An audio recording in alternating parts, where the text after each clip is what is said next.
Livro de Josué, capítulos 13 e 14. Josué já era idoso e o Senhor lhe disse: Você está envelhecendo e ainda há muita terra a ser conquistada. Esse é o território que resta. Todas as regiões dos filisteus e dos jesuritas, o território mais amplo dos cananeus, desde o ribeiro de Sior, na divisa com o Egito, até a divisa de Ecrom ao norte, abrange o território de 5 governantes filisteus, Gaza, Asdod, Ascalon, Gate e Ecrom. Também falta conquistar a terra dos aveus ao sul. Ao norte, a seguinte região ainda não foi conquistada: toda a terra dos cananeus, incluindo Meara, pertencente aos sidônios, até a Feca, na divisa com os amorreus, e a terra dos gibleus, e toda a região montanhosa do Líbano, a leste, desde Baal-Gade ao pé do Monte Hermon, até Lebo-Amate, e toda a região montanhosa a oeste, desde o Líbano até Misrefote-Maim, incluindo todas as terras dos sidônios. Eu mesmo expulsarei esses povos da terra de diante dos israelitas. Não deixarei, portanto, de dar esta terra a Israel como herança, conforme eu ordenei. Dividam todo esse território como herança entre as 9 tribos e a meia tribo de Manassés. A outra metade da tribo de Manassés e as tribos de Ruben e Gade já haviam recebido sua porção de terra como herança a leste do Jordão, designada para eles por Moisés, servo do Senhor.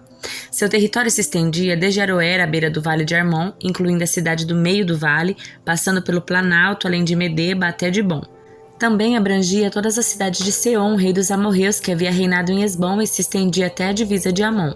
Incluía Gileade, o território dos reinos de Jesur e Maaca, todo o Monte Hermon e toda a região de Bazã até Salcá.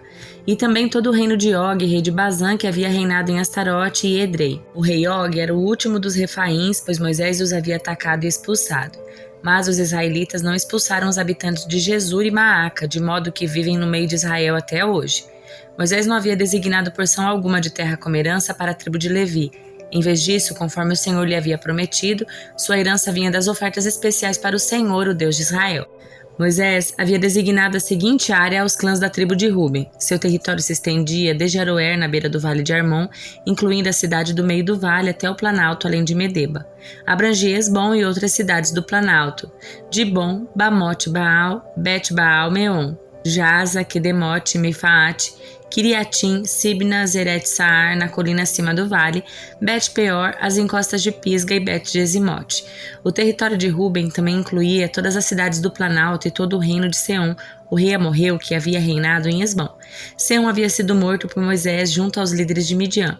Evi, Requem, Zur, Ur e Reba, príncipes que habitam naquela região e eram aliados de Seom. Os israelitas também mataram Balaão, filho de Beor, que usava mágica para prever o futuro. O rio Jordão marcava a divisa a oeste da tribo de Ruben. As cidades e seus povoados ao redor nessa região foram entregues aos clãs da tribo de Ruben como sua herança. Moisés havia designado a seguinte área aos clãs da tribo de Gade. Seu território abrangia Jazar, todas as cidades de Gileade e metade da terra de Amon até a cidade de Aroer, logo a oeste de Rabá. Estendia-se desde Esbom até Ramate e Mispá e Betonim, e desde Manaim até o território de Lodebar. No vale incluía Bet-Aram, Bet-Nimra, Sucote, Zafon e o restante das terras de Seom, rei de Esbom. A divisa ocidental acompanhava o rio Jordão e se estendia ao norte até a ponta do mar da Galileia e depois fazia uma curva para o leste. As cidades com os povoados ao redor foram entregues aos clãs da tribo de Gade como sua herança. Moisés havia designado a seguinte área aos clãs da meia tribo de Manassés. Seu território se estendia desde Manaim e abrangia toda a região de Bazã e todo o antigo território do rei Og e as 60 cidades de Jair em Bazã. Também incluía metade de Gileade, bem como Astarote e Edrei, cidades do reino de Og em Bazã. Tudo isso foi entregue à metade dos descendentes de Maquir, filho de Manassés, segundo seus clãs. Esta foi a divisão de terras como herança que Moisés designou enquanto estava nas campinas de Moabe, do outro lado do rio Jordão, a leste de Jericó. A tribo de Levi, porém, Moisés não deu porção alguma de terra como herança, pois o Senhor Deus de Israel havia prometido que ele próprio seria sua herança. As demais tribos de Israel receberam como herança as terras em Canaã designadas pelo sacerdote Eleazar, por Josué filho de Nun e pelos chefes das tribos. Essas 9,5 tribos receberam as terras de sua herança por sorteio, como o Senhor havia ordenado por meio de Moisés. Ele já havia designado as terras de herança para as 2,5 tribos do lado leste do Rio Jordão, mas não tinha dado uma porção de terra como herança para os levitas.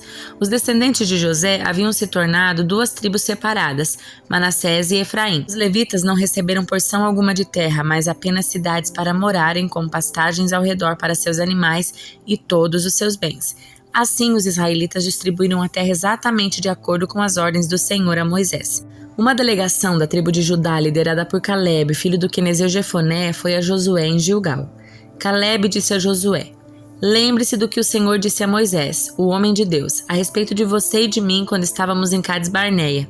Eu tinha 40 anos quando Moisés, servo do Senhor, me enviou de Cades Barneia para fazer o reconhecimento da terra de Canaã.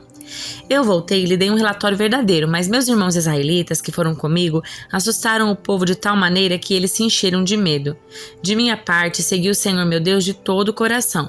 Por isso, naquele dia, Moisés me prometeu solenemente: a terra de Canaã, na qual você caminhou, será herança permanente para você e seus descendentes, pois você seguiu o Senhor seu Deus de todo o coração. Agora, como você vê, em todos esses 45 anos, desde que Moisés disse essas palavras, o Senhor me preservou como havia prometido, mesmo quando Israel vagava pelo deserto. Hoje estou com 85 anos. Continuo forte como no dia em que Moisés me enviou e ainda posso viajar e lutar tão bem quanto naquela época. Portanto, dê-me a região montanhosa que o Senhor me prometeu. Você certamente se lembra de que enquanto fazíamos o reconhecimento da terra, descobrimos que os descendentes de Enaque viviam ali em grandes cidades fortificadas. Mas se o Senhor estiver comigo, eu os expulsarei da terra como o Senhor prometeu." Então Josué abençoou Calebe, filho de Jefoné, e lhe deu Hebrom como sua porção de terra. Até hoje, Hebrom pertence aos descendentes de Calebe, filho do quenezeu Jefoné, pois ele seguiu fielmente o Senhor, o Deus de Israel. Antes disso, Hebrom era chamado de Kiriat Arba, em homenagem a Arba, um grande herói dos descendentes de Enaque, e a terra descansou da guerra. Salmo de número 51. Tem misericórdia de mim, ó Deus, por causa do teu amor.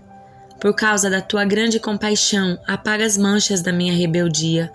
Lava-me de toda a minha culpa, purifica-me do meu pecado, pois reconheço minha rebeldia, meu pecado me persegue todo o tempo. Pequei contra ti, somente contra ti. Fiz o que é mal aos teus olhos, por isso tens razão no que dizes, e é justo em teu julgamento contra mim, pois sou pecador desde que nasci. Sim, desde que minha mãe me concebeu. Tu, porém, desejas a verdade no íntimo e no coração me mostras a sabedoria. Purifica-me da minha impureza e ficarei limpo. Lava-me e ficarei mais branco que a neve. Devolve-me a alegria e a felicidade. Tu me quebrastes. Agora, permite que eu exulte outra vez. Não continues a olhar para meus pecados. Remove as manchas da minha culpa. Cria em mim, ó Deus, um coração puro e renova dentro de mim um espírito firme. Não me expulses da tua presença e não retires de mim o teu espírito. Restaura em mim a alegria da tua salvação e torna-me disposto a te obedecer. Então ensinarei teus caminhos aos rebeldes e eles voltarão a ti. Perdoa-me por ter derramado sangue, ó Deus. Então com alegria anunciarei tua justiça. Abre meus lábios, Senhor, para que a minha boca te louve. Tu não desejas sacrifícios, do contrário eu o ofereceria. Também não queres holocaustos. O sacrifício que desejas é um espírito quebrantado. Não rejeitarás um coração humilde e arrependido. Olha com favor para Sião e ajuda-a. Reconstrói os muros de Jerusalém. Então te agradarás dos sacrifícios de justiça, dos holocaustos e das ofertas queimadas, e sobre teu altar novilhos voltarão a ser sacrificados. Atos capítulo 12. Por essa época, o rei Herodes Agripa começou a perseguir violentamente algumas pessoas da igreja. Mandou matar à espada Tiago, irmão de João.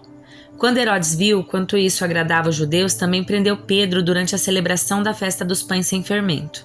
Depois, lançou-o na cadeia sob a guarda de 4 escoltas, cada uma com 4 soldados. A intenção de Herodes era apresentar Pedro aos judeus para julgamento público depois da Páscoa. Enquanto Pedro estava no cárcere, a igreja orava fervorosamente a Deus por ele. Na noite antes de Pedro ser levado a julgamento, ele dormia, preso com 2 correntes entre 2 soldados, e os outros montavam guarda na porta da prisão. De repente, uma luz intensa brilhou na cela e um anjo do Senhor apareceu. Tocou no lado de Pedro para acordá-lo e disse: "Depressa, levante-se." E as correntes caíram dos pulsos de Pedro. Então o anjo lhe disse: "Vista-se e calce as sandálias." E Pedro obedeceu. "Agora vista a capa e siga-me", ordenou o anjo. Pedro deixou a cela seguindo o anjo. O tempo todo, porém, pensava que era uma visão, sem entender que era real o que ocorria. Passaram o primeiro e o segundo postos de guarda e quando chegaram ao portão de ferro que dava para a cidade, o portão se abriu sozinho para eles. Os dois passaram e foram caminhando ao longo da rua até que subitamente o anjo deixou. Por fim, Pedro caiu em si. "É verdade mesmo", disse ele. "O Senhor enviou seu anjo para me salvar daquilo que Herodes e os judeus planejavam me fazer." Quando Pedro se deu conta disso, foi à casa de Maria, mãe de João Marcos, onde muitos estavam reunidos para orar. Ele bateu à porta da frente e uma serva chamada Rode foi atender. Ao reconhecer a voz de Pedro, ficou tão contente que, em vez de abrir a porta, correu de volta para dentro, dizendo a todos: "Pedro está à porta." Eles, porém, disseram: "Você está fora de si." Diante da insistência dela, concluíram: "Deve ser o anjo dele." Enquanto isso, Pedro continuava a bater. Quando por fim abriram a porta e o viram, ficaram admirados. Ele fez um sinal para se acalmarem e lhes contou como o Senhor o havia tirado da prisão. "Contem a Tiago e aos outros irmãos o que aconteceu", disse ele. Então foi para outro lugar ao amanhecer. Houve grande alvoroço entre os soldados a respeito do que tinha acontecido a Pedro. Herodes ordenou que fosse feita uma busca completa por ele. Não conseguindo encontrá-lo, interrogou os guardas e mandou executá-los. Depois disso, Herodes partiu da Judéia e foi passar algum tempo em Cesareia. O rei Herodes estava muito irado com o povo de Tiro e Sidom. Assim, as duas cidades se uniram na tentativa de se reconciliar com o rei, pois dependiam das suas terras para obter alimento. Então, tendo conquistado o apoio de Blasto, assistente pessoal do rei, conseguiram uma audiência. No dia marcado, Herodes, vestindo seus trajes reais, sentou-se em seu trono e fez um discurso para eles. O povo o ovacionava, gritando: "É a voz de um Deus e não de um homem." No mesmo instante, um anjo do Senhor feriu Herodes com uma enfermidade, pois ele não ofereceu a glória a Deus. Foi comido por vermes e morreu. Enquanto isso, a palavra de Deus continuava a se espalhar e haviam muitos novos convertidos. Quando Barnabé e Saulo terminaram sua missão em Jerusalém, voltaram levando consigo João Marcos.